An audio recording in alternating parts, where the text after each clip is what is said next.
Futile it is to try to sing like Frankie Valli.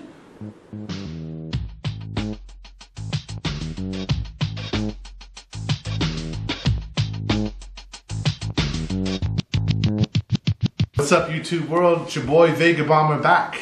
Now talking about yet another movie I've seen this weekend. And this movie is Jersey Boys.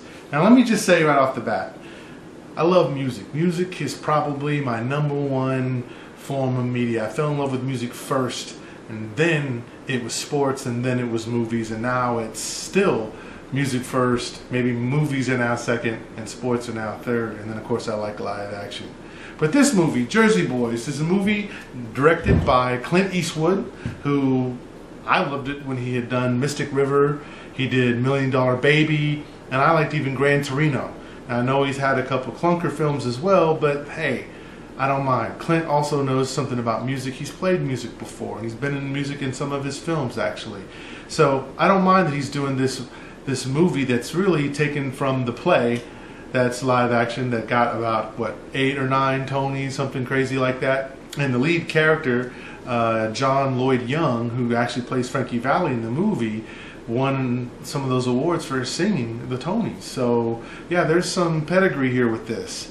Now, as far as Clint Eastwood is concerned, I love the way, from a directing standpoint, the visuals. I mean, you felt like it was the 50s, late 50s, early 60s. There was attention was paid to detail, to the cars, the clothing, the language, all of that stuff. It was there. And then the way it was shot, like it was shot kind of dirty, a little grittier. So the tones in it were a little darker as well, almost close to being black and white in some places. But really, in a lot of ways, I think you kind of have this big mob element involved, because after all, 2 of the members of the Four Seasons were felons and they were mob connected.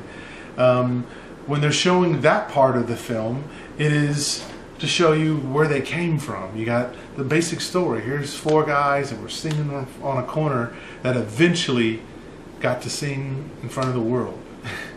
And it comes with all of its ups and downs, joys and pains, peaks and valleys, like it would in all the other movies we've seen that are music biopics, like for example Ray with Jamie Foxx, or Walk the Line with Joaquin Phoenix doing the story of Johnny Cash. So I liked it. I thought this movie was pretty good. I'll talk about the pros, which in Vega Bomberland we call it props and eye rolls. Props are good, the eye rolls, well, I think you can guess. So the props, I thought that John Lloyd Young could sing, and I think that the music part of this movie was excellent. It was there. I enjoyed it. I mean, sure, in some places the mix kind of sounded a little different, but overall I thought it was pretty good.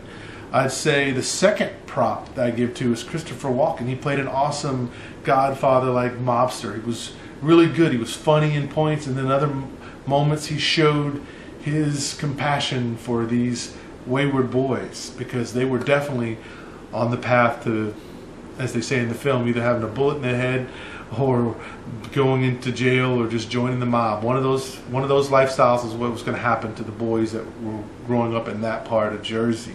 So yeah, Christopher Walken, come on, he's there all day long. He was awesome. I appreciated the way he carried his particular role. I just needed to see more of him. Another prop for this film is I liked how they did show the grittiness of what this band was like when they weren't up on stage. I liked the juxtapositions that you could see what was happening on stage. That fun pop was being driven by the pain and the demons that they had off the stage and things that they had to look at. I'd say another prop would be the way they cut in the songs and interspersed the songs in there. It wasn't over the top, super clever, but it was done well enough to where you could say, okay, I think I know what they're going to do to introduce this song. And I think that's fun. I think that's fine. That doesn't bother me.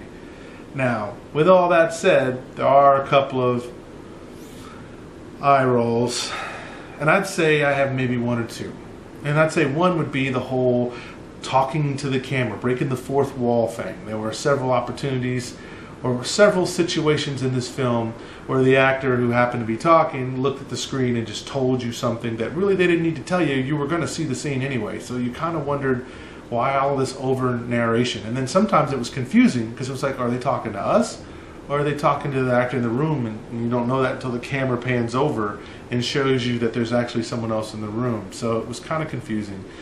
I'd say maybe the second eye roll was probably just the idea that there were some things that really they didn't really explain. Like some scenes, they just, boom, they showed it and you were just to accept it like the way that it was. Like the whole idea with him and his daughter, which I can't say much more than that, or we're getting into spoiler territory, but there was that whole idea with him and his daughter. I think there could have been more done about that. And then the other children in the family, it's just, he doesn't have kids and now at some point he does have kids. So I could say that there was a piece of that going on that kind of, wasn't the best executions.